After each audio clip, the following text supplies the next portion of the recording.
Good afternoon, everyone. My name is Dr. Ansel Augustine from the Archdiocese of Washington. And on behalf of the National Black Catholic Congress, I want to welcome you to this webinar presentation. We are glad to have you with us today. Before we start the webinar, let us take a moment for prayer. Next slide, please.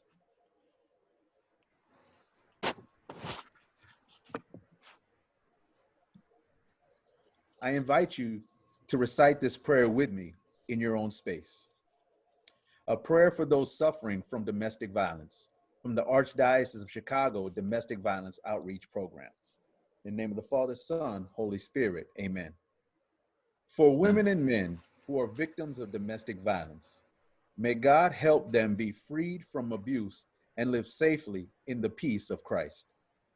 For women who are suffering physically, emotional, economic, or sexual abuse in their own homes, may they find strength and be freed from the violence and live in peace. For all men and women who abuse their partners, whether physically, emotionally, economically, or sexually, may God help them recognize their abusive behavior and find help to turn their lives around and be instruments of peace. For our community of faith, that we become as compassionate and sensitive towards victims of domestic violence as Jesus would be. Lord, in your mercy, hear our prayers. In the name of the Father, and the Son, and the Holy Spirit, amen. Amen. Amen. Next slide, please. Amen. There are some guidelines that I need to share with you as we move into this webinar presentation. This webinar is a presentation, so you will only be able to see the presenters, but you won't see other attendees, but they are here. At the bottom of the screen is a chat function that we encourage you to use to make any comments and ask any questions of the presenters. If you want to send a chat to everyone, change the designation to panelists and attendees. If you want to send it just to the panelists, keep the designation at all panelists. This presentation is being recorded, and the recording will be available on the NBCC website homepage within the next couple of days. So please share this important information with others. The last slides shown today will have a list of resources, which will also be placed as a link on the NBCC website with the pictures of the slides.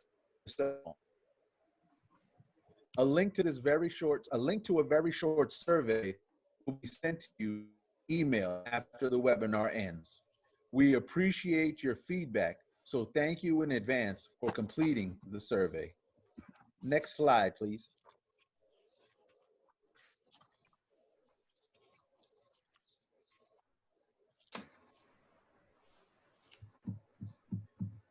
It is my honor right now to take our time to present to you our panelists and our presenters for this webinar.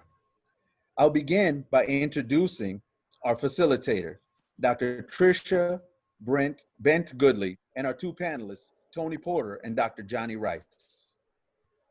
Dr. Bent Goodley is a professor emeritus of social work and graduate professor in the public health program in the graduate school at Howard University. She has spent over 25 years as a mental health clinician, researcher, and senior administrator with a passion for families and communities. Dr. Bent Goodley served as the founding director of the Howard University Interpersonal Violence Prevention Program, and she is the chair of the Prince George's County Domestic Violence Fatality Review Team. She has developed community and faith-based interventions with a focus on improving the health and well-being of and strengthening Black families. She is proudest of being a wife and a mother of two sons.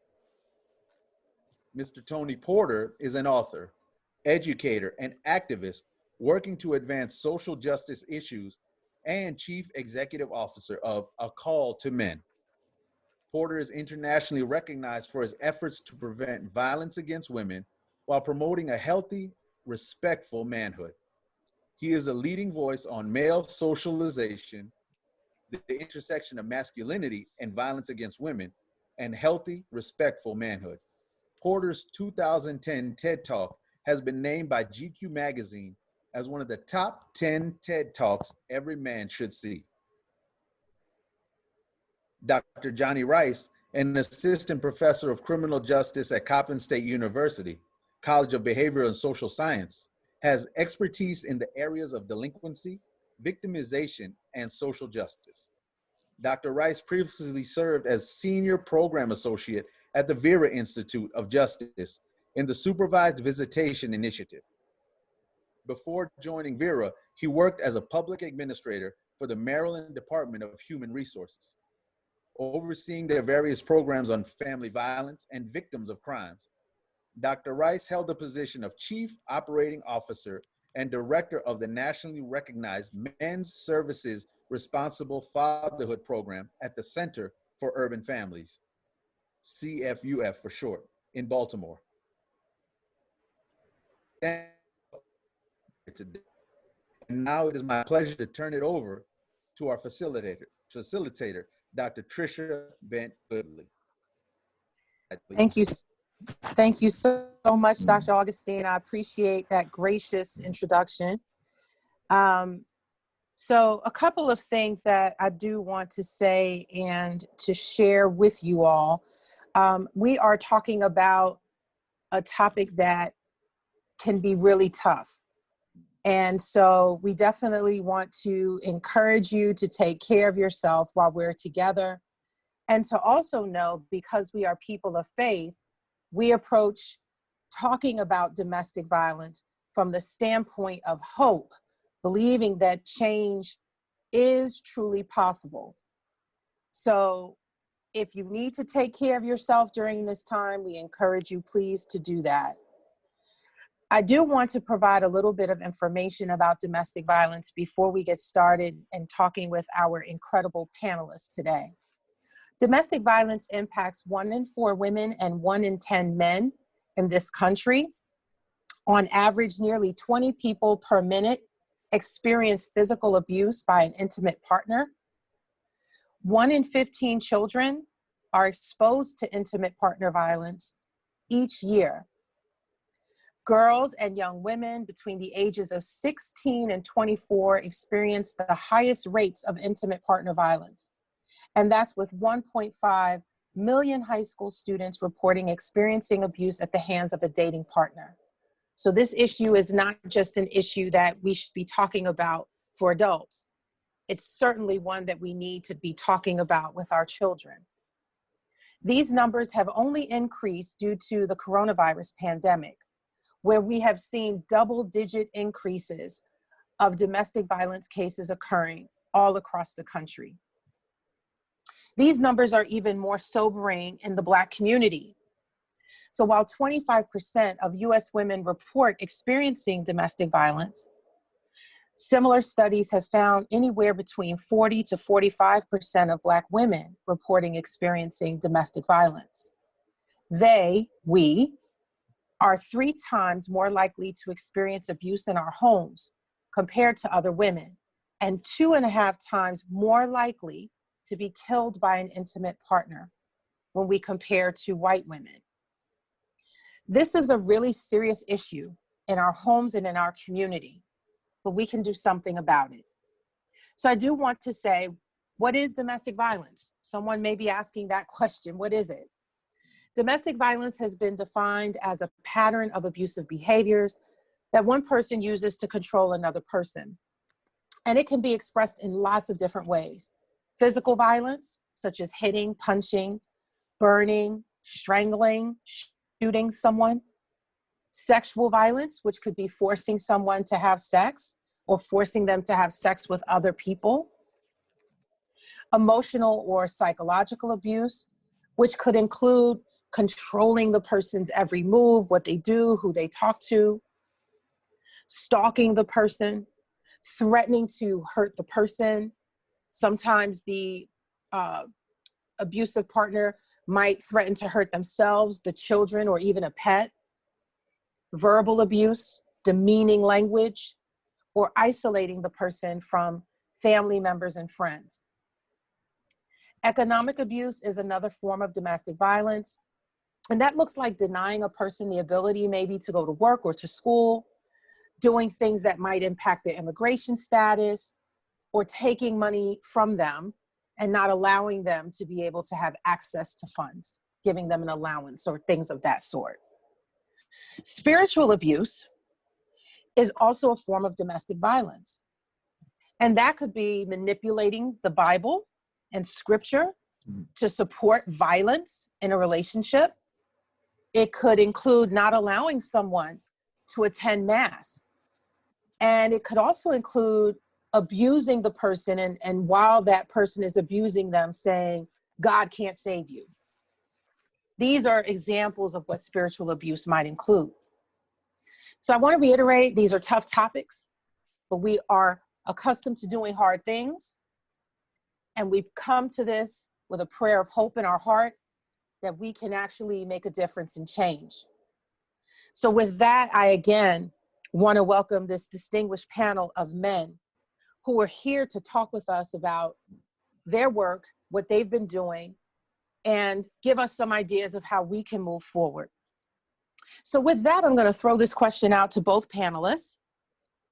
And my first question is, how did you get involved in working around the issue of domestic violence? A lot of people think it's a woman's issue.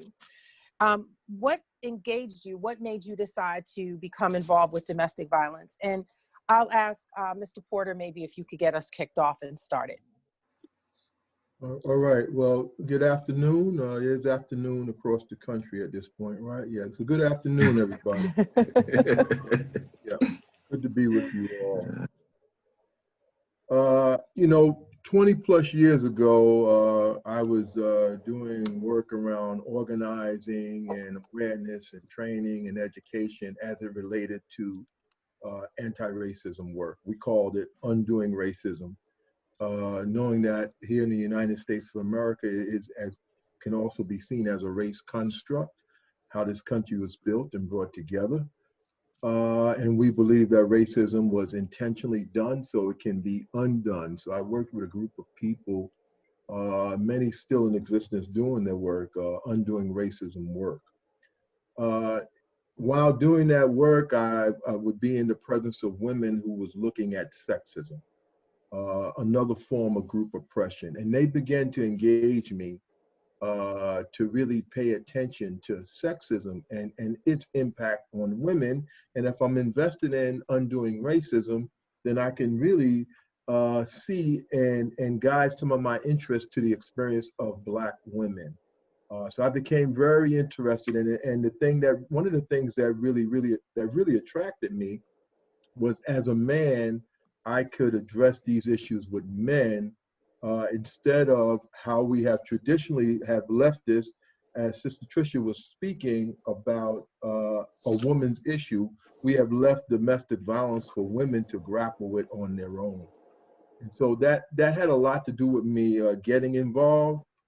I believe that you've heard the glaring statistics that Sister Tricia mentioned. I believe that if women could end this epidemic of violence against women on their own, it would only make sense to me that they would have already. While as a minority of men in comparison to the rest of us perpetrating the violence, we can't count on them to be part of the solution, but as men of faith, we are holding out hope for them. But this large majority of men, us, the men that are present on this meeting here, we represent that collective of men who would not perpetrate violence against women and girls. And we're the majority of men, but we're silent, all right? And our silence becomes affirming. So the question that I began to pose to men is, how is it that we, 80% or so of men who would not perpetrate violence, are silent, while this 20%, this minority of men, actually is a lot of men, is a tremendous amount of men, but is a minority of men in comparison to the rest of us. Mm-hmm. And the question for us to grapple with as men, and that's what led to starting my organization, A Call to Men, is how is it that this minority of men are wreaking havoc, an epidemic of violence against women and girls in the presence of all of us men who would never do such. It left a question for us to grapple with. What is it about male socialization? What is it about what we've been taught that it means to be a man that has fostered this epidemic of violence against women and girls? So that led to the work of A Call to Men. And so, and that's how we got here. We're a national organization that work with men all over the country in many places around the globe, promoting healthy, respectful manhood as a means of increasing healthy manhood, decreases violence against women and girls. Wow. So powerful. Thank you so much. Dr. Rice. Yeah. Well, I guess I come to this from a personal perspective and a professional perspective.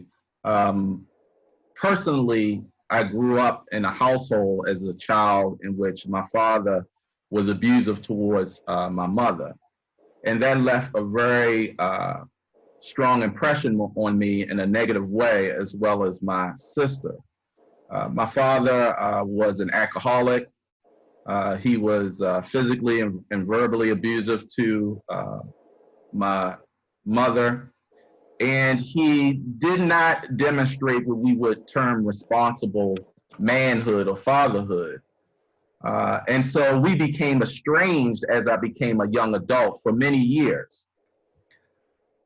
But I also had the opportunity, conversely, to see my father transition from a violent man to a nonviolent man. And not only a nonviolent man, but a man that was respected by family, respected by community, who was a father to me and a grandfather to his grandchildren. I saw a transformative change that I had never believed would ever occur. And so seeing that change, it moved me kind of from this perspective of being of a place of hatred to healing and to hope. And so that experience I had with my father, God bless him, he transitioned 2 years ago, has influenced how I saw my work. So in practice in Baltimore City, one of the first human services jobs that I had was working as a foster care worker. And our goal as a foster care team was the reunification of children, but the parents had a lot of different challenges, be it financial, emotional, and in order for them to reconnect and get custody back of their children from another relative or from the system, was that they had to meet certain requirements. And I've noticed that many of those families, when I would do home visit with the children or with one of the parents, they would talk about situations and circumstances in which domestic violence was present. So that was one of the first times I actually saw how domestic violence impacted my community in Baltimore, separate from my own personal perspective of living that experience. I would later go on to work with at-risk youth at a place called Edgemead at Focus Point, and they had young people that were suicidal, homicidal, runaways. And as I would counsel and work with these youth in this RTC, these restrictive environments, I would look through their case records and see many of them were subjected to and experienced family violence and domestic violence. I would later go on to work in the prison system as an addictions counselor. It was at Patuxent. And as an addictions counselor, I taught classes in moral problem solving, relapse prevention, one-on-one counseling. So in working with these men and hearing their stories, many of these were offenders that were preparing to re-enter society. They would talk in our groups about their family experience engaging in domestic violence themselves and how they were disappointed because they were actually following a negative pattern that they were exposed to as a child. And the consensus was they wanted more for themselves. So in those 3 hands-on practice-based experiences, I didn't judge these families because I understood the unique dynamic of domestic violence based on my own experience, but I also understood that there should be pathways for change and that people can, if given the tools, the resources, and the opportunities, become better. And so my focus today has really been on how can men of influence such as Tony, myself, and other men in the Baltimore community and beyond be models of healthy masculinity, but also challenge those men that are engaging in domestic violence so that they can turn away and do better. And the last point I'd make is when I asked my father, why did you change? Why didn't you relapse back to alcohol? Why did you become nonviolent? And we had, deep conversations about this. He said, the thing that helped me change was my faith. My Christian faith is what made me transition. And so in seeing that, I understand the transformative power of change, but I also respect my father for being accountable and stating the negative things he did and taking ownership of it. So that's what motivates me to do this work, so that children and families can have a better opportunity to survive and thrive.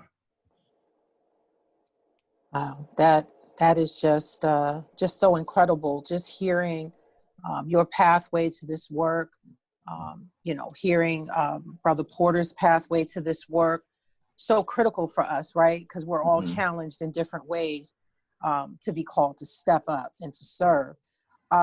So I do want to kind of build on some of what you talked about. You alluded to some of the pioneering work that you've done in the area of fatherhood and domestic violence. Can you talk a little bit about what makes that connection so important to understand for our families, this connection between fatherhood and domestic violence?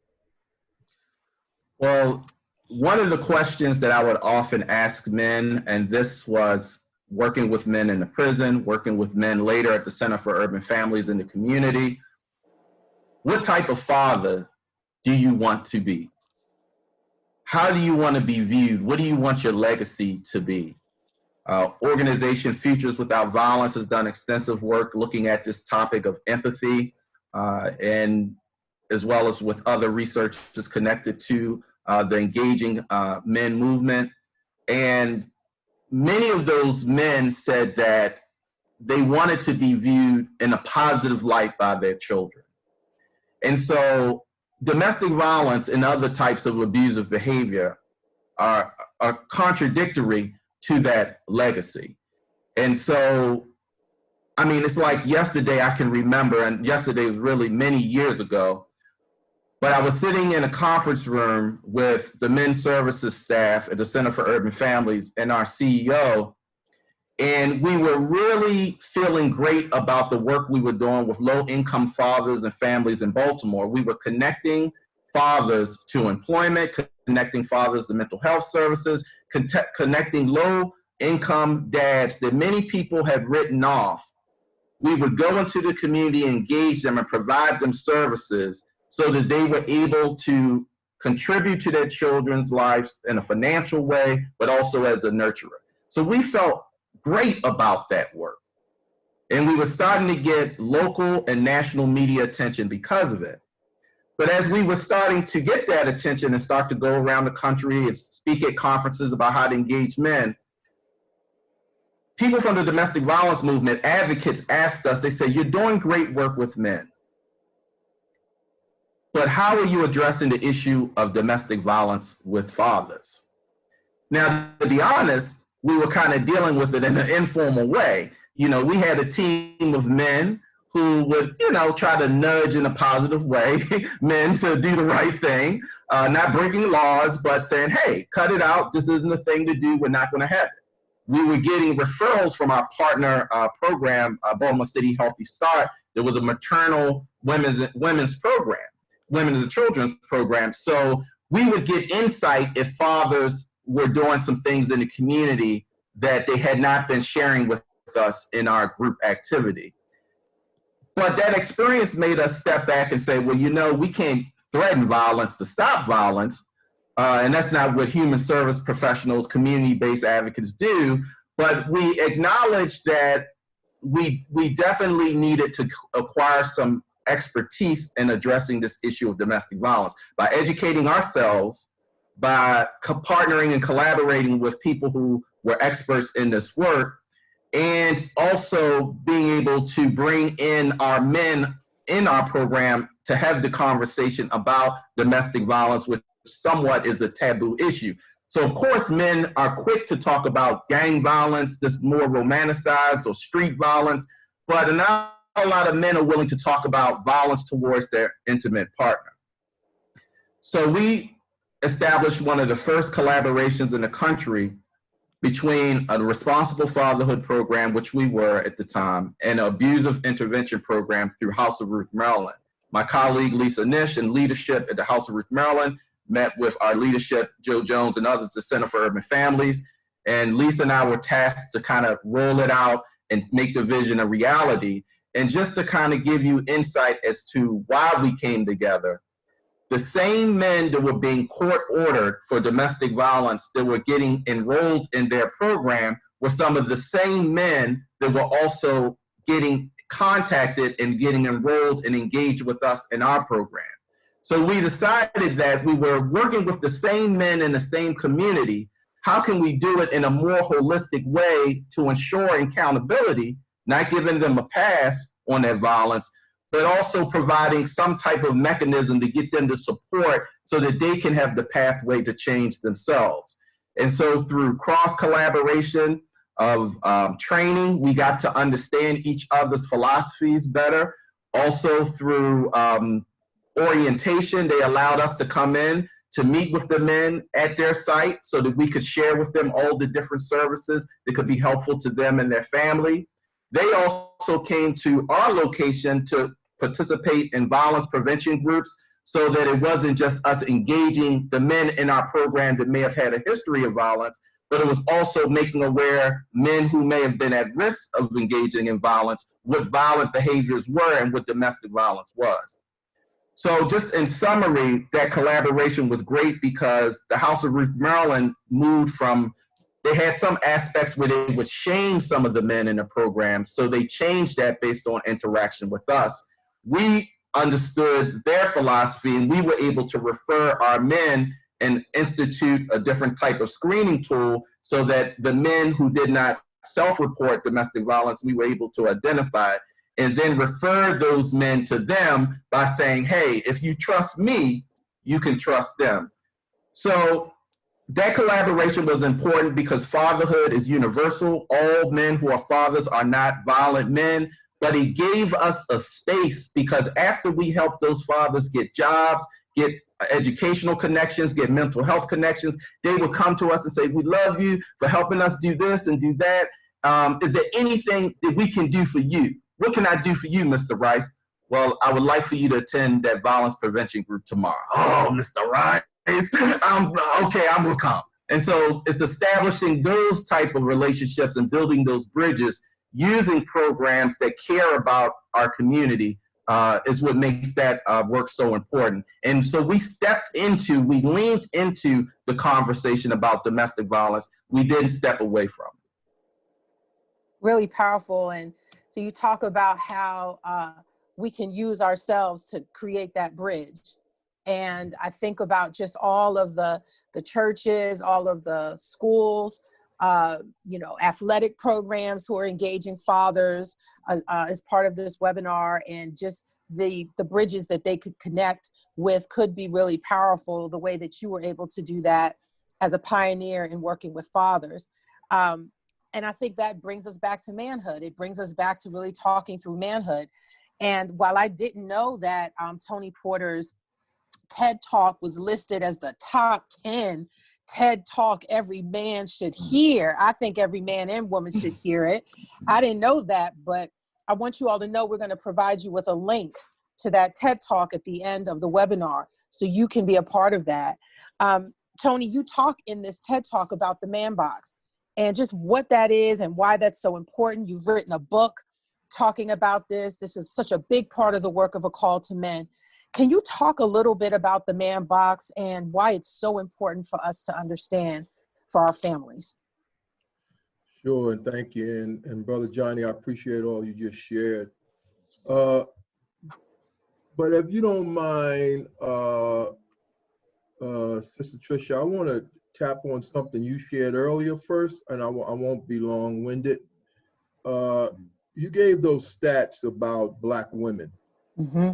right? And I think for some of the folks that are on with us, if they don't really understand why that is that Black women are experiencing domestic violence at higher rates, they just may think that brothers are just these inhumane creatures or something or another. And so I just want to tap on that for a second. Please. Uh, so when you look at our experiences in the United States, which can also be viewed through a lens of being a race construct, right? Black men have experienced tremendous amount of trauma, of course, and so have Black women. But when I'm speaking specifically about the trauma of Black men, we also then know that hurt people hurt people. So that's a variable there. When you look at a race construct and how we then respond to racism, you'll also see with Black men what we call induced self-hate. When all the images and experiences that are coming our way are negative, we begin to digest that. And as a response, you'll see self-hate. The media has coined the term Black on Black crime. We rather use induced self-hate. So when you look at trauma and hurt people, when you look at induced self-hate as a response to marginalization, you can also look at hopelessness and choicelessness. There are a lot of things that you can then, that are part of the experience of being a Black man in this nation that then contribute to our behavior against Black women. Also, when you look at the helping system, though, the system that are supposed to be helping system, human service providers is a huge arena of human service providers, but because of a race construct, we as Black people have a lot of, or lack trust in many of these organizations. We lack trust in law enforcement, which is designed actually to help us, right? Supposed to be to protect and serve, versus our communities, we tend to see more policing. And so there's a lack of trust. So what does that mean? That means that women won't readily call on law enforcement for assistance. And I am talking women and men, and Brother Johnny is going to share with you that men are victims of violence as well. But at the same time, we know the large majority of the violence is perpetrated by men. So there are a lot of factors that come into play as to why the rates of violence are significantly higher experienced by Black women. It's not that we're inhumane creatures as Black men, but the foot of oppression that's on our throats actually contribute to that behavior. I'm not making excuses at all for that behavior. We still have to challenge that and change it, but we got to know what's going on in order to accomplish that. I just want to put that out. In regards to this man box, the man box is a visualization that we created. What we're really talking about is the collective socialization of manhood. We call it the man box. Is easy to work with men, particularly young men, when we have them to envision a box and then all the ingredients in that box that define what it means to be a man is really easy. It's an easier way to help unpack, deconstruct manhood with young men. But in essence, if I was teaching a course with my brother Johnny there, we would call it what we define it as the collective socialization of manhood. If you look at a box, right, all the ingredients in the box that tend to define what it means to be a man. And while there's some wonderful, wonderful things about manhood and about being a man, you know, men are taught also to view women as less than. Men are taught to view women as objects. And I'm not talking about you as a man. Again, we're talking about the collective socialization of manhood. Men are taught to view women as an object. Men are taught to view women as the property of men. Men are taught to distance themselves from the experience of women and girls to define what it means to be a man. Men are taught that we can't ask for help, offer help, or accept help, because any form of help is viewed as a sign of weakness. And we're taught that women are weak, and we're taught to distance ourselves from the experience of women and girls to define what it means to be a man. So in essence, we cannot acknowledge when we're feeling weak, which actually happens to us often. We're taught, again, in distancing ourselves to define what it means to be a man. If women can share their feelings and emotions, we as men can't. So we ignore our feelings and emotions. We shut them down. The one emotion that we collectively as men give each other permission to express is anger. But because we have limited emotional intelligence, why? Because we don't explore and share our emotions and feelings to learn about ourselves, we wind up having limited emotional intelligence. And so what that also lends toward is, while anger is the one emotion that we give each other permission to express, we don't really know what anger is. And anger is actually a secondary emotion. 110% of the time, it's actually any time we're angry, we're either scared or our feelings was hurt. But when you think about the collective socialization of manhood, the man box, men are not taught that it's okay to say I'm scared, that is okay, it's not okay to say that my feelings are hurt. So there's a lot of limitations that we put on ourselves as men. We're much more robotic than our whole self. We don't leave a lot of space to be our authentic selves. Actually, in a church sanctuary is where I see men the most authentic. But just as soon as we leave that sanctuary and go into the fellowship hall, we're still in the same building. But we go into that fellowship hall and you can see us starting to lock down again, right? So there's not a lot of space for us to be our authentic selves, our whole selves. We're more likely to be a role self. So there's a lot of aspects of this man box, this collective socialization of manhood, that's not only that it's not working for us, but it is really creating this social construct that support violence against women and girls. So while most men don't perpetrate violence, we're silent to the violence. The man box teaches that women are the property of men, right? And most men who are not churched men can tell us that somewhere in the Bible it says that. So there's this belief that the Bible says women are the property of men. Men who are not church will be able to, men who never open up a Bible can tell us that somewhere in the Bible says women are submissive to men. Men are in charge, men lead, head of the household. So she should just do what I say, right? So this is a lot of the, and we all can really tease out the scripture and know it goes much deeper than that. Ephesians 5 is a perfect example. We can tease it out and know it goes much deeper than that. But unchurched men, they just lock on to what works for them. And it's our job actually to help them to understand, you know, Christ has a much huger responsibility for us than for women as it relates to these issues of submission and head of household, etc. So anyway, so this box not only, you know, stifles our growth as men, it also puts these false messages in play that then support violence against women and girls. Because if this box says she's his property, and this is central to domestic violence, the teaching that women are the property of men. And so if she's his property, then he can do whatever he wants with his property. And I can stand by and do nothing, say nothing, right? And I'm not even talking about men putting themselves in harm's way. That's the bystander intervention work. I'm not even talking about that. I'm not talking about you're at a mall and you see a man hurting what appears to be his wife, and then you intervene and you get hurt. That could happen. Intervention is a personal choice.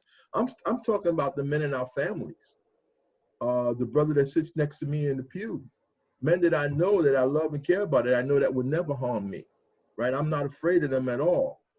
But this man box, this collective socialization of manhood still teaches me that while I see her with shades on, and I can tell she still has a black eye because I can see it at the bottom of the rim of the shades, I know how she got the black eye, so I'm talking to her and I won't even say to her, what happened to your eye?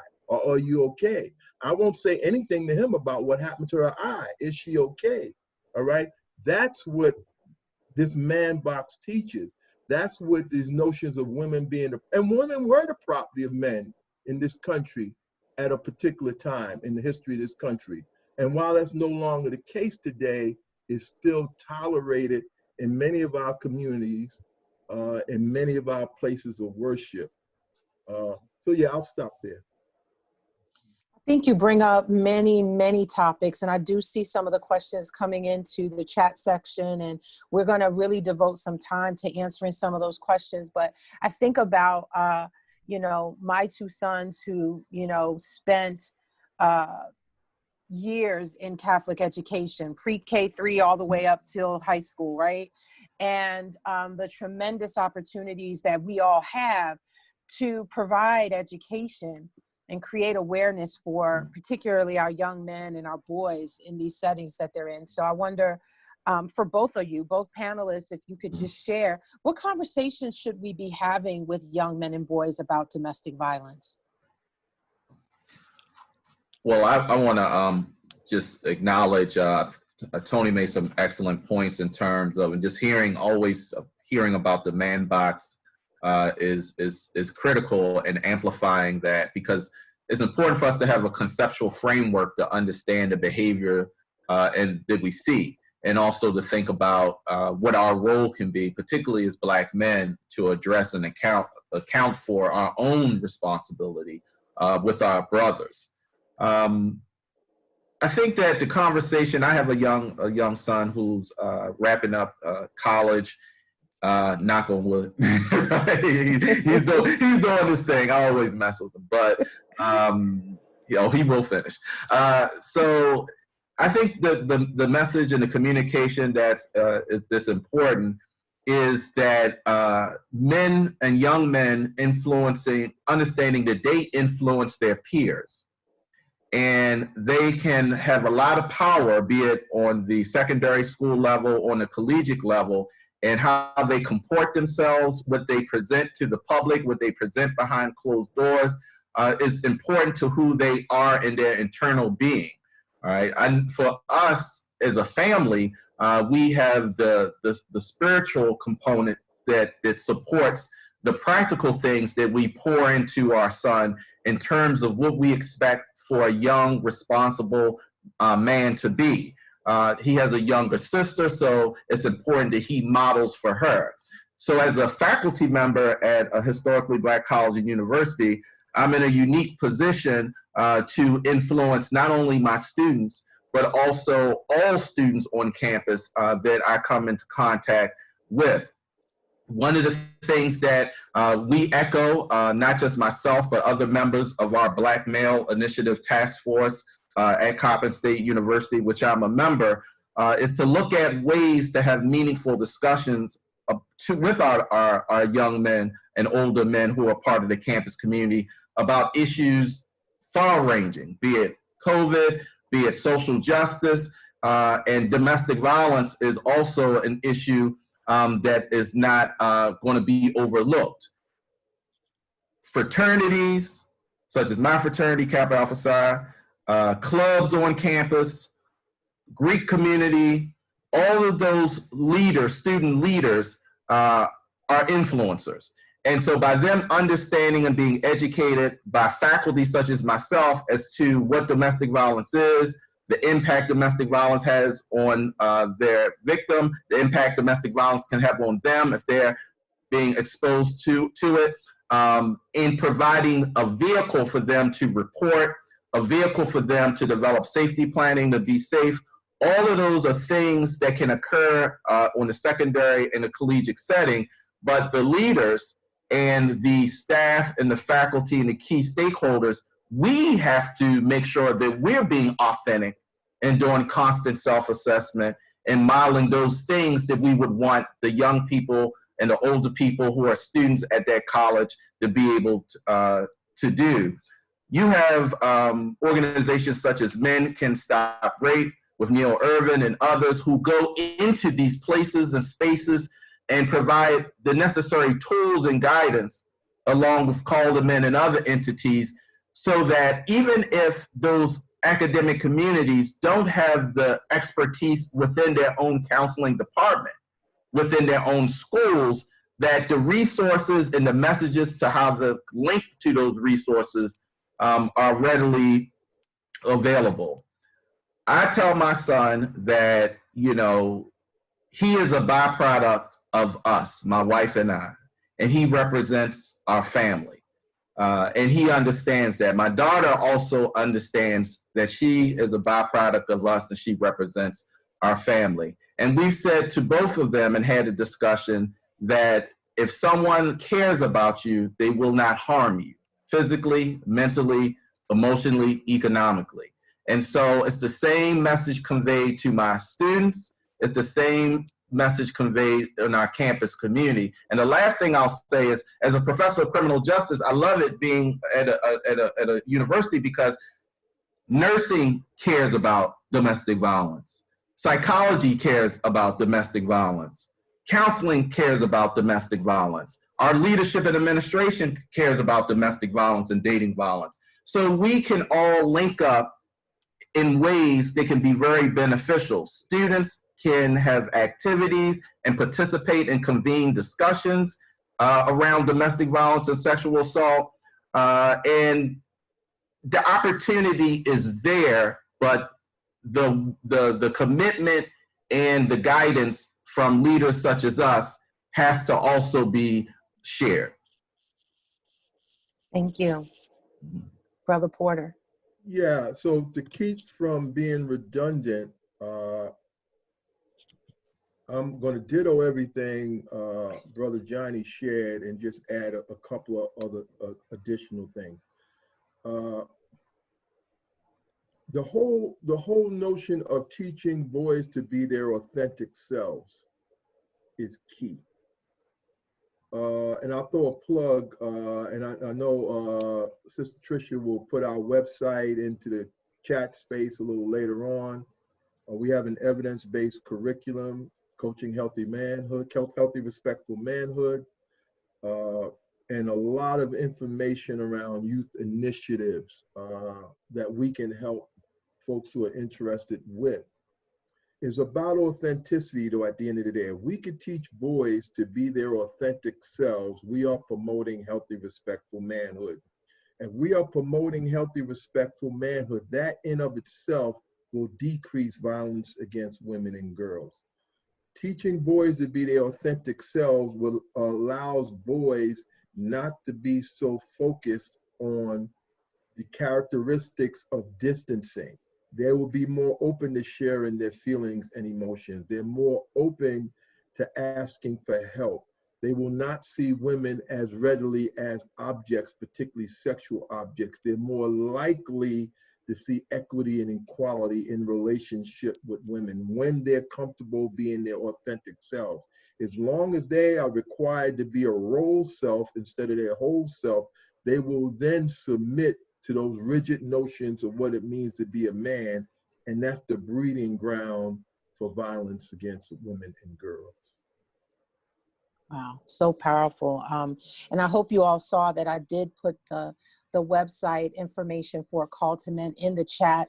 You'll see it again at the end of our resource slides that will be provided towards the end of our webinar.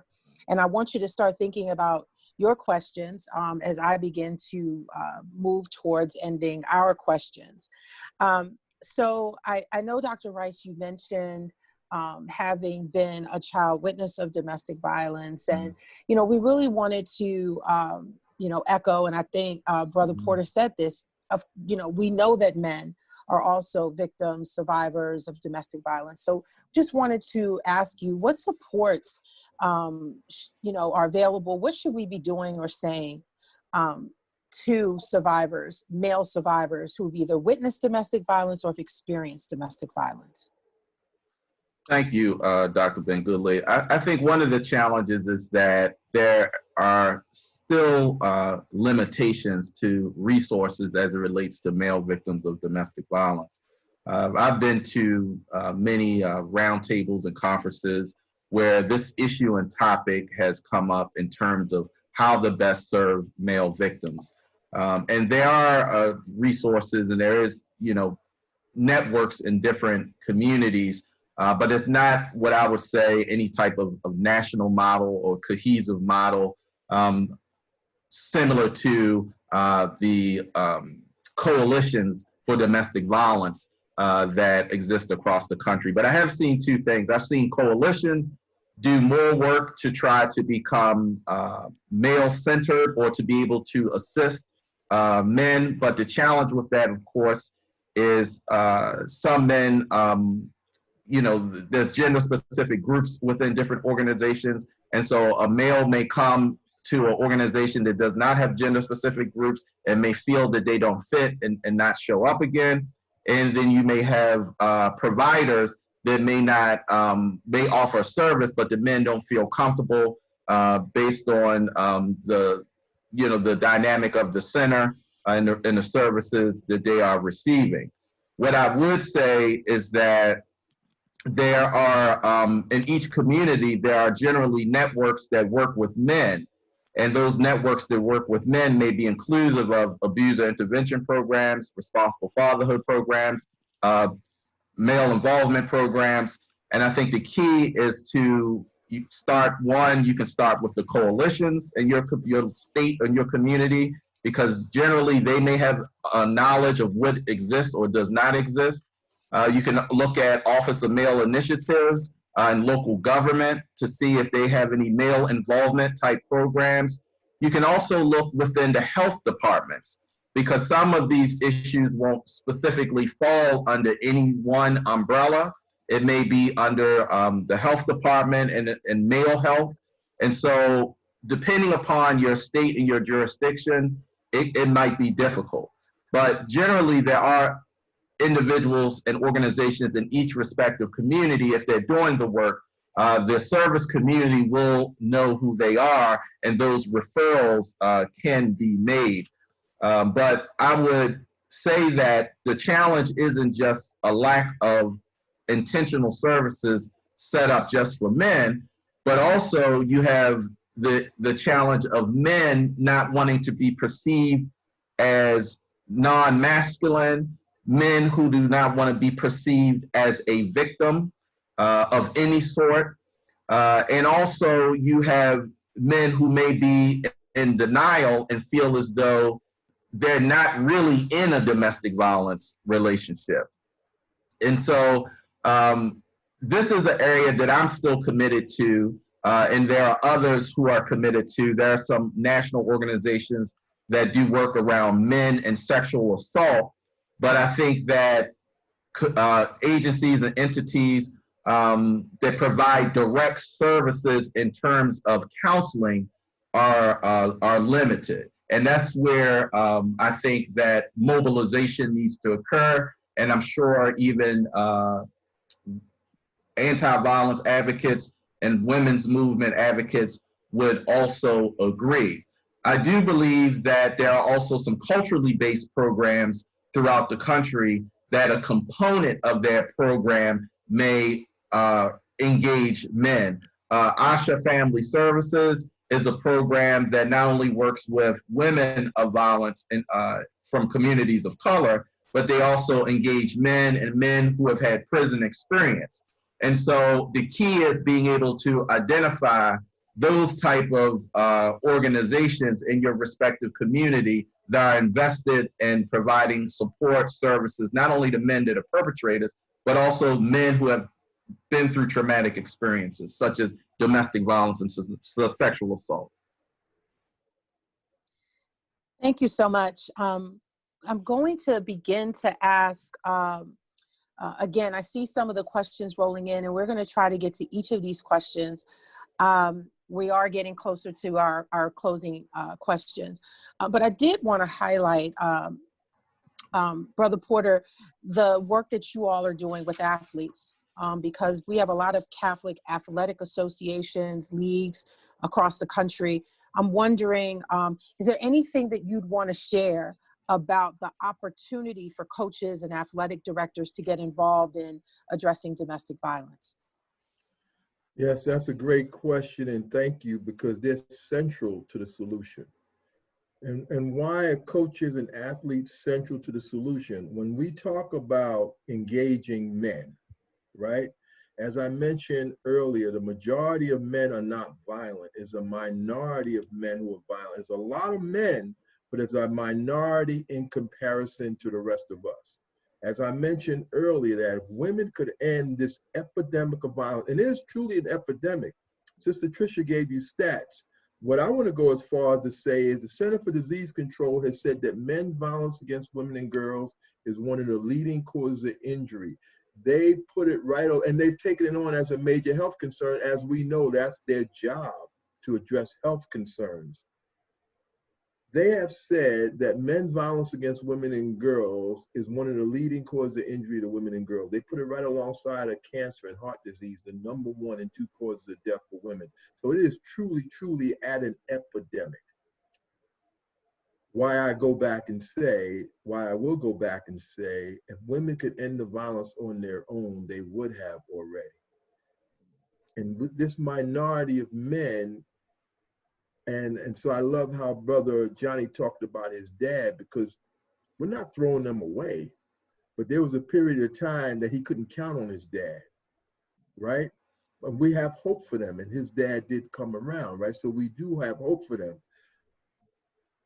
But a bigger focus needs to be put on the majority of men, right? We can really, really have a huge impact if we choose to develop a voice. We've never been asked to talk about this before. Healthy manhood really just meant be a good guy, don't hit your sister, do what you're supposed to do. That's what we taught boys, right?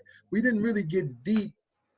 There was never a reason or never language even to talk about, you know, in any in-depth way like we are today about healthy manhood. All right, so we are the first generation of men being truly held accountable, not only for domestic violence, but also to prevent it. This has never been the case before. And preventing it is not about policing, right? That's responding to it. Preventing it is around teaching healthy manhood. And we got to build this plane while we fly it, because the lives of women are at stake. So we don't have like a lot of time to waste. So this whole idea of developing a voice, we believe that athletes, right, and coaches, again, men that men look up to, you know, boys will line up, you know, and wait hours to get inside of a gymnasium and pack it to the hundreds to listen to LeBron James talk about basketball. But what if LeBron James decided, I'm not going to talk about basketball, I'm going to talk about healthy manhood? And these boys are hanging on to his every word. We've all seen, you know, the visuals, and many of us have been a part of it, when at the end of a football game or end of a practice where the coach is standing in the middle of the circle and all the boys are on one knee looking up to him, right? He is the most important person in their lives at that moment. What a wonderful time to talk about something other than football. He has their undivided attention. So men that men look up to, many times we don't even know a coach's name. His name is Coach. And that comes with a tremendous amount of respect.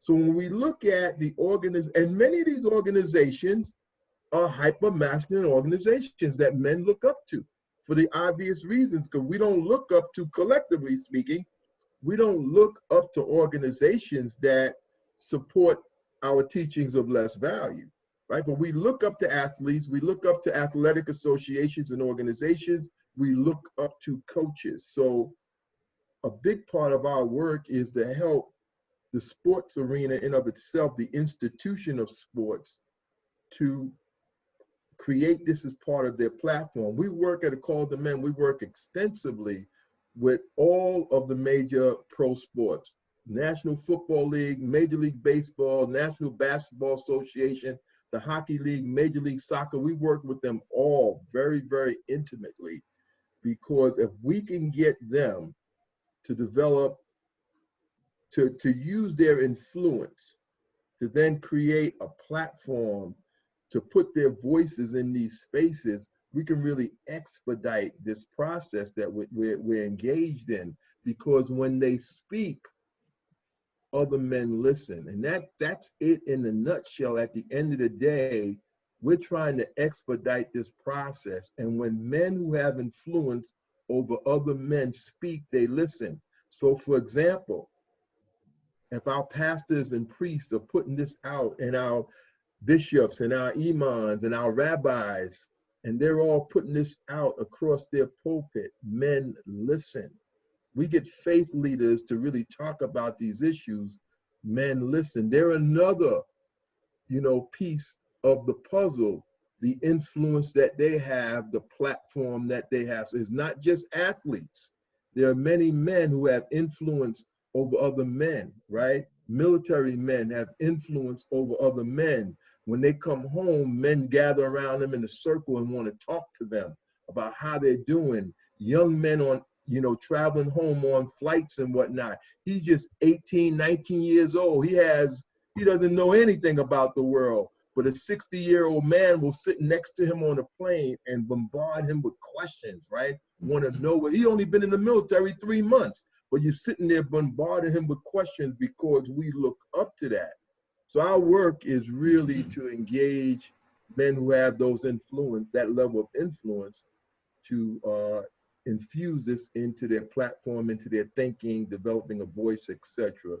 And coaches and athletes and athletic directors, they're very instrumental to this effort.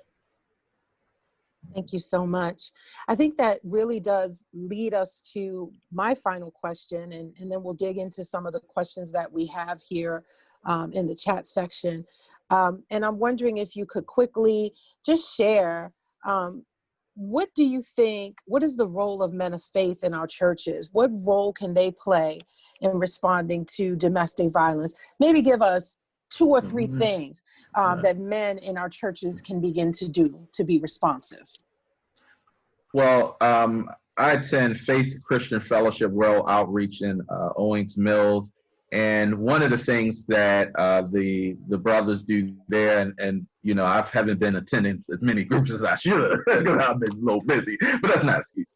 But there's a monthly men's group, and it affords brothers an opportunity in a confidential way to build off of one another, and it's of all different age ranges. So you have older brothers, middle-aged brothers, and younger brothers. And it's a way to be a support to one another and also to be accountable to one another and to receive feedback around a range of life issues, but using faith to guide the feedback and the recommendations. There's also teen ministry. So there's opportunities to bring the topic into the teen ministry and have guided, intentional discussions about domestic violence and the negative aspects of it, the negative aspects of dating violence. And also there are churches, even beyond mine, that have conferences just focused on men's issues. And in those conferences, you can bring in speakers or have speakers from the church who have expertise in this area to talk. And there's also opportunities to have men who have made the transition from being violent to nonviolent, so they can kind of share and inspire maybe others who aren't staying in the church that they're engaged in that behavior, but are. As Brother Tony said, you could be sitting next to that brother. It goes against the word to be doing behavior that is harmful and destructive to your family. And so I think that the men in the church community and the ministries have an opportunity to be able to make the congregation aware of the issue, but also to have phone drives and clothing drives and to do things to engage the community and use the church as a setting to engage the community in these conversations and training. Thank I'm you. gonna ditto all of that and just add a couple of pieces on top of that, because all of that Brother Johnny just shared is part of the work. At my church, we also have a domestic violence ministry that I'm a part of. We have domestic violence Sabbath in October, every 3rd Sunday in the month of October. We've been doing it for 12 years, where we teach about domestic violence, and our pastor preaches about domestic violence in both services. that domestic violence ministry works with the local domestic violence shelter. We advise our pastor, so when he's doing Christian counseling, that he's doing it with an understanding and an awareness of domestic violence. When he's doing counseling for young folks or just folks in general about to get married, he's including that in that counseling. The church is well aware that we embrace women who have been victims of domestic violence, not that we look down upon them. They don't have to keep it to themselves. They know that this is an environment where it will be addressed. We've had members of our church who've had orders of protection against men. We've dealt with that. So we've really embraced the understanding of domestic violence and have engaged and intentionally teach others how to do such. And everything Brother Johnny talked about with men's ministry, our Sunday school classes, our youth churches, the domestic violence ministry does a rotation every year and visited. And we have about, I don't know, maybe about 15 different Sunday school classes and visit each one teaching about domestic violence. And even in this pandemic that we're in, I'm a part of, my men's Sunday school class, we're on Zoom every week.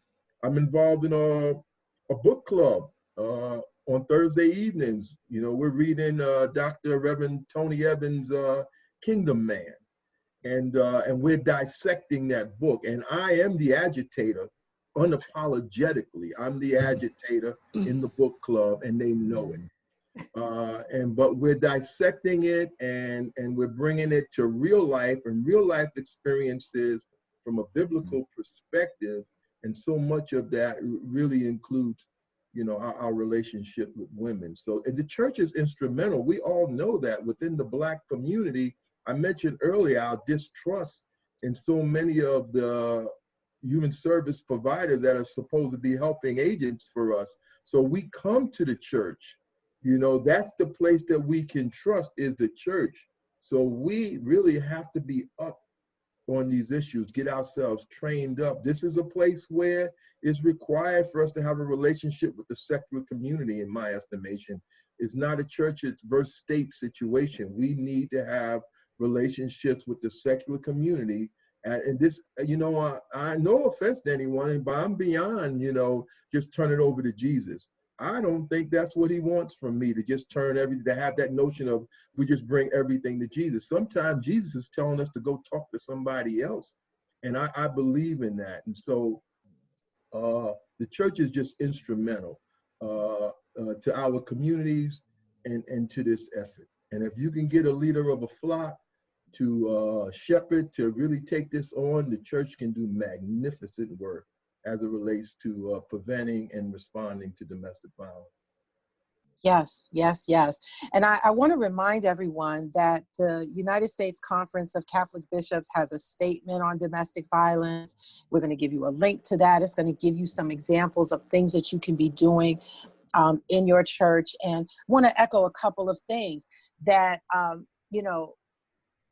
you really have to decide what you're going to do in your church community based on what it is, that the resources that you have, the knowledge that you have, the relationships you have with the provider community. So I always say some people want to go straight to a domestic violence ministry, but I know, Brother Porter, you would tell them that's a hefty amount of work. It takes a lot to be able to manage a domestic violence ministry. So for some churches, it might be that you start out putting information in the pews, having your local provider come in and speak, inviting someone that really understands some of these issues and allowing them to speak before a mass or after a mass, or integrating that into a homily. So there are lots of great opportunities for us as people of faith, but we want to make sure that it's in alignment with where we are as a church family. And I want to just say, before we take some of the questions, just how important it is to do it outside of Domestic Violence Awareness Month. Some of you know, next month is Domestic Violence Awareness Month. We're going to see a bunch of events and a whole lot going on in October. I'm so proud of the National Black Catholic Congress for hosting this in September. It's a reminder to us. Domestic violence happens every single month of the year. So we want to make sure that we're talking about this, not just during Domestic Violence Awareness Month. So with that being said, yeah, I just wanted to add, I just wanted to add something, sure, Dr. Ben Goodley, that you all just reminded me of, even in thinking about this question. When the Center for Urban Families, when I was there years ago, and the House of Ruth Maryland, we had that partnership. One of the things that event we had was a community-based event in East Baltimore. At this event, we had brought together, it was we brought together the community, and we had men and women, but I believe it was primarily men, sign a non-violence pledge. And our presentation was men giving messages to the community about non-violence, men who had never engaged in violence, men who had engaged in violence, inclusive of domestic violence, who had changed and these were men who were identified by the House of Ruth Maryland, who completed that program, that had demonstrated substantive change. And so again, the church provided the venue for us to be able to amplify our voice, sign the pledge, and bring attention to the issue. Thank you so much for that. So actually, I'm going to start with a question that was posed in the chat. I know that criminal justice is another one of your areas, Johnny, so wanted to pose this question to you that came up in the chat. Is there any data that shows that abusers against Black women receive lesser punishment than abusers against white women? And if that's true, would that also be yet another form of abuse? So while I don't have statistics offhand, I can tell you, as it relates to policing, as it relates to corrections, as it relates to judicial decisions, as it relates to juvenile delinquency, there's marked disparity all across the system. I would probably be confident to say that that is the case, but I would not want to just confirm that without having the data in front of me. And one of the things that I've kind of challenged my students on, and it's not just myself at Coppin, but there's other universities that I'm a part of, who are looking at this issue of criminal justice, not limited to domestic violence, but looking at the issue of how to effectively, well, let me just step back and say this. The Quality Education Network, QEM, Quality Education Minorities Network, brought together several HBCUs, historically Black colleges and universities, to look at how we could best prepare our students to go out into the world of criminal justice, and understanding that they're going to be going into a world where all of these disparities, such as the one that you identified, exist. So what we're trying to do is look at internally, how do we enhance our curriculum to prepare our students to go into these systems that many of us already see are disparate in nature as it relates to people of color, and to affect change, not just birth our students into a system that we all are agreeing has disparities. And so I would probably move towards and confirm that indeed that disparity exists, but the challenge with that is the jury, looking at the decisions that juries make, looking at the bias that certain judges may have towards persons of color. And there has been research looking at prosecutorial trends, and that has validated that there is this disconnect as it relates to the impact on race. But again, the recognition, even if the data shows that, the pushback is you still have individuals that aren't going to accept that that's the reason why. And as a person of color, we know that there's disparate treatment and there's bias in the system, but the system and some of the system's agents don't believe that. And so you have the data showing one thing, but then you still have a system that's not recognizing or acknowledging that, or even if they recognize it, there's no effective remedies put in place besides maybe removing funding or penalizing someone in an adverse situation where it's very clear that they're being biased. Outside of that, the system as a whole still has not come to terms with the issues around racism. And until that occurs, you're still going to have these type of challenges. Right, right. So I want to just switch gears a little bit. There's a question in the chat around something that you had mentioned, Brother Tony, about the authentic self. So can you explain what it means to be your authentic self? Are there particular characteristics associated with that? Yeah, well, again, you know, the man box, the collective socialization of manhood teaches us not to be our authentic selves. It teaches us to work within the confines of this box. We don't share feelings and emotions. We don't ask for help. We don't identify weakness. We're supposed to act like we're tough, like we're strong, like we're courageous all the time. We can't talk about being afraid. You know, these are all or several of, you know, we have to act like women are objects. You know, we have to promote less value in women and how we talk to them, view them. We're not taught to view them as equals and, you know, with equality and equity. All of those kind of things are in this box. Authentic selves means to be who you are, which actually means stepping outside of the man box. Many men are afraid to step outside of the man box because when you're outside the box, you're viewed as to be too sensitive, you're viewed as being weak.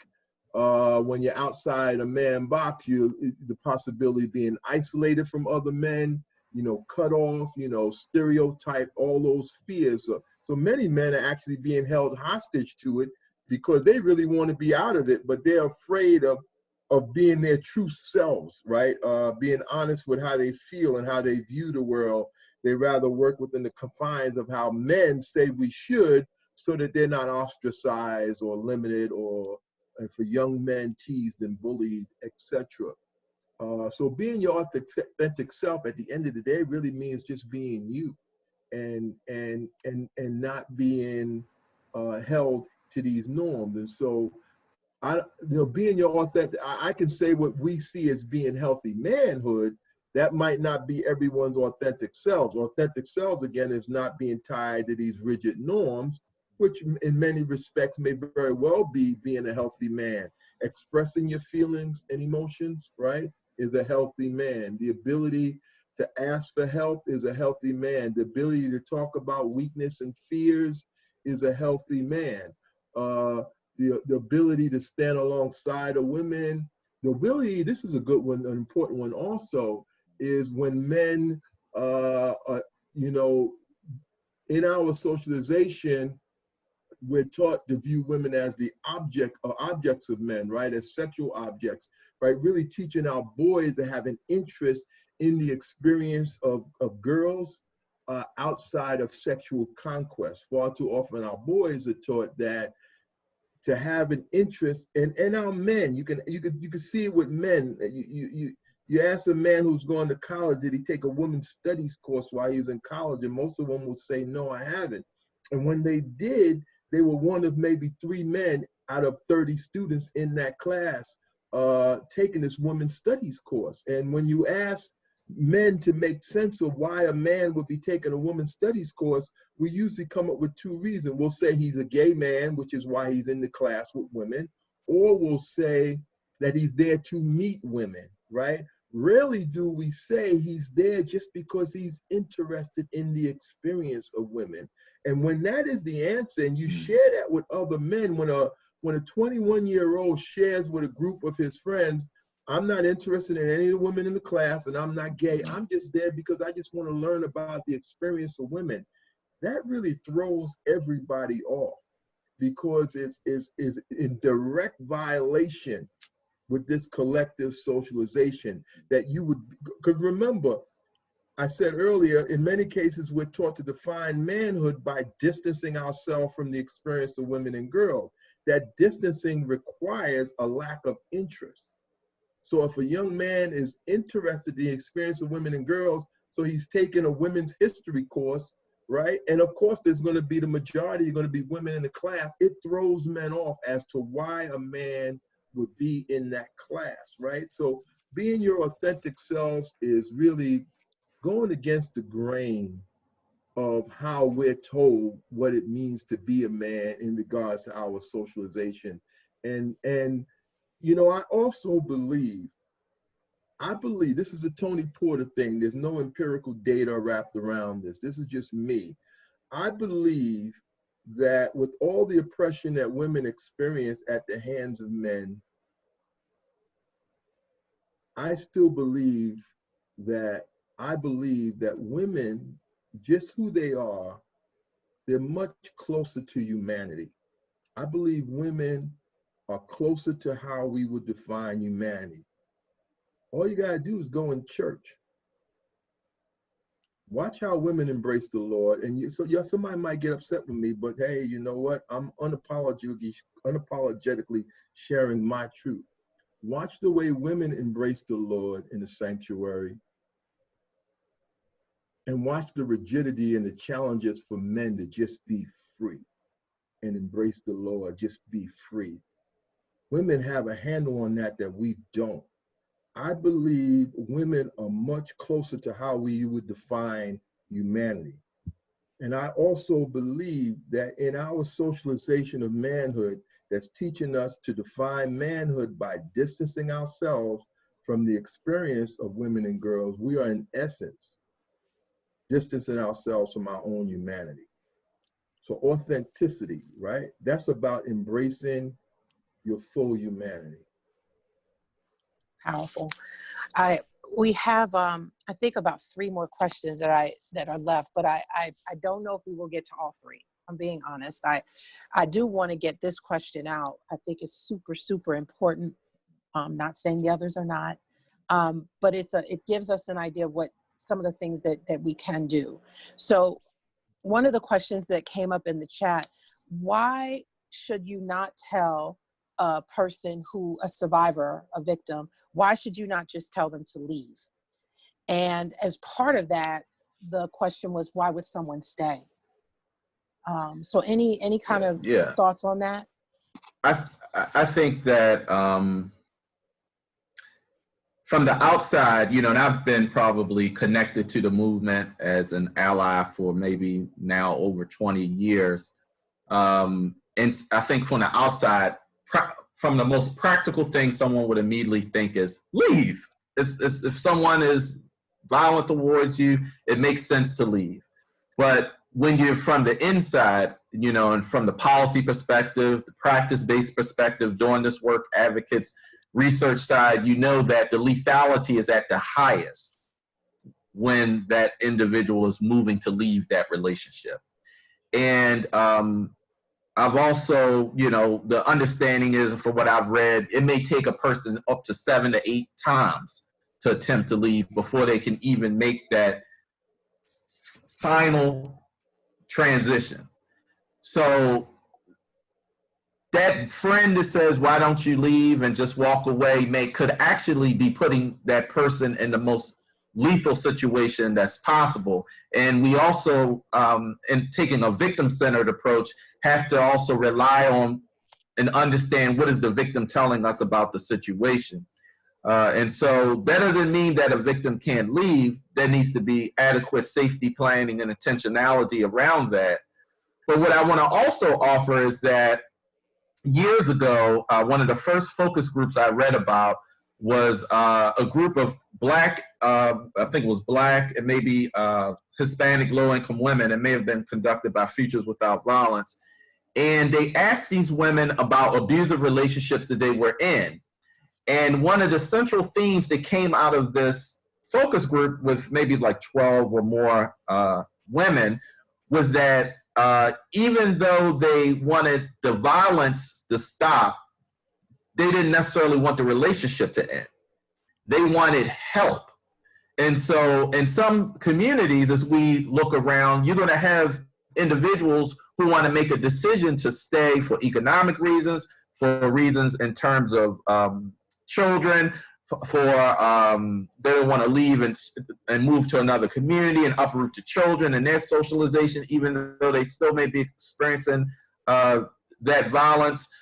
But there are a lot of different factors that influence them. They could be fearful because maybe they're here, they're not, here legally. And so there's a fear that they could get deported. There are a lot of different reasons as to why someone may not leave, but the person may choose not to leave. And so the question back to the movement is, well, what do we do and what kind of tools do we provide or survival strategies do we provide to that individual who says, I still love this person, I don't want to leave. So for the people who want to leave, we need to engage them, connect them to the appropriate resources and support system. For the person who wants to stay, we can't discount them either. We have to identify strategies and tools that we can safely get to them so they can cope the best way that they can. But domestic violence is very complex and it runs very deep in terms of some families and their background. And so leaving may not be a safe thing to do immediately. And leaving may not be something they want to do. They may want to see change in that abuser before they exit the relationship. As the victim-centered providers, we have to be respectful of what the victim wants, not necessarily what we think is best. Thank you, Brother Tony. Yeah, this is really important. I'm a ditto what Johnny said without going back into that. I will add religious reasons or reasons women don't leave. There are reasons, we live in a dual income society, right? In most of our household, most of us on this call, 2 people are working if you're partners. And if you're single, you know what that means with that one income. We live in a dual income society. What does that mean? When a woman leaves, many women go from middle class to financially poor when they make the decision to leave. Women are uprooting children, right? When they make a decision to leave, leaving community. Women love him.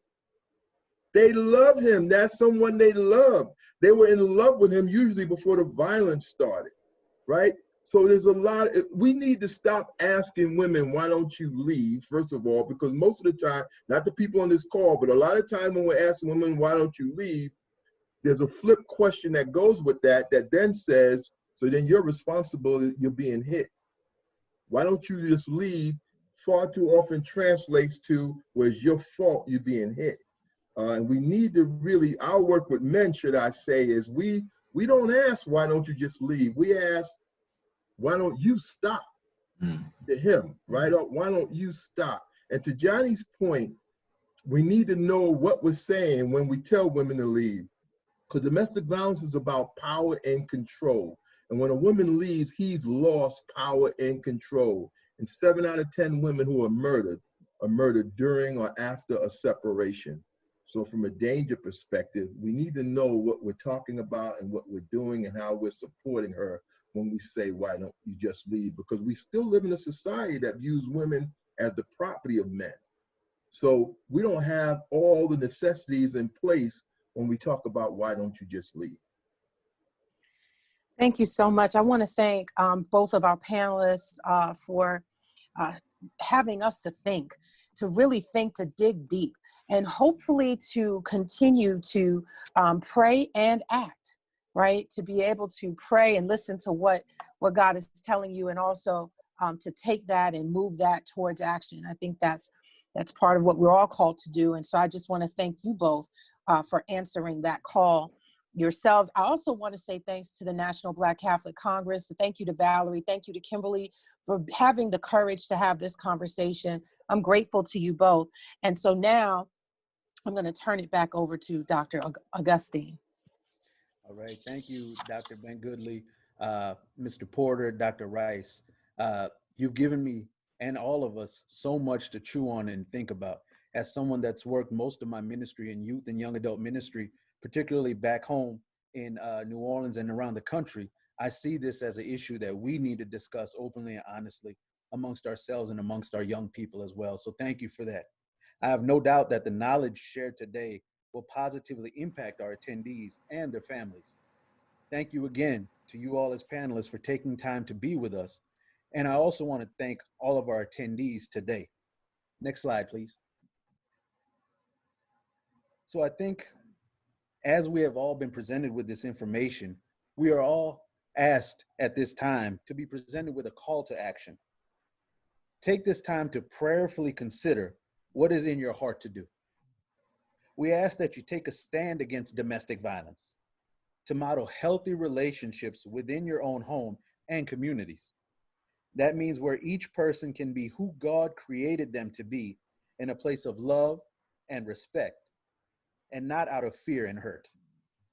To consider partnering with your local domestic violence program, to promote learning more and helping those victimized by abuse. And ultimately, to be stewards of love, compassion, and hope to eradicate domestic violence. Next slide, please. As we go through these next slides that have resources and contact information that is available for you and your families and friends and communities to learn more. As you note or take pictures of the resources on these next 3 slides, there are some items I would like to reiterate. The webinar was recorded, and the recording will be available on the NBCC homepage, along with links to the resources by the end of this week. You will receive a quick survey by email shortly after this webinar ends. The NBCC uses your feedback to help construct future webinars, so please fill them out, and we appreciate your help.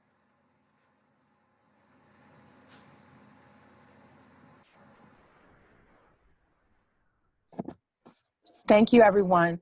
Have a blessed evening. Thank you for being with us. We hope to see you again. Next month, we're talking about mental health and its connection to faith. So we hope that you'll join us, and we continue to ask God to bless you and your families. Have a great evening.